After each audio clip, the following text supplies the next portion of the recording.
now school is the right of everyone.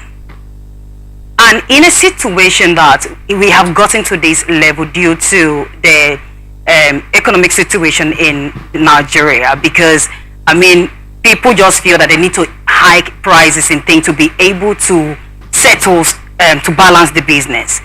And school has gotten to this level. Do you think that school is still meant for a common man?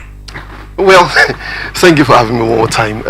Education is the right of every human being.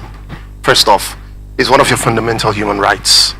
And if you look at the hike in the University of Calabar, it's not one of the highest amongst federal universities, because we have a long list of federal universities that have increased their tuition fees by over 200%.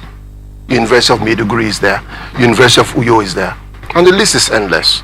You know, for the University of Calabar, a little bit over 100% hike. But then you begin to ask the questions. Why the hike? The school authorities will tell you for management purposes, right? They need to raise revenue to manage infrastructure, provide equipment and materials for the students to use. You notice the hike is higher with the science students because they're the ones who use laboratories and every other item, right? Now, the second question is, who is supposed to fund education?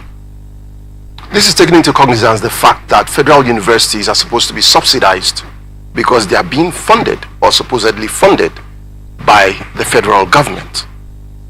What that means is every university receives funds yearly from the federal government for management for different purposes on campus. Building structures, buying equipment, renewing materials, and so on and so forth.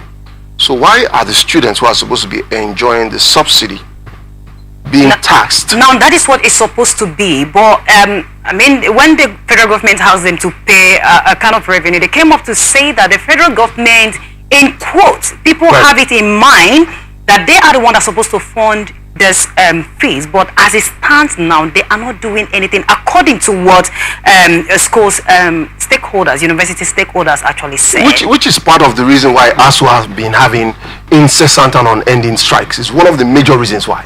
Funding for the universities. So my question is, why do the students have to suffer it? I don't think it's right. With all due respect, I think if the federal government cannot fund education as it were, it should pull out of the educational sector.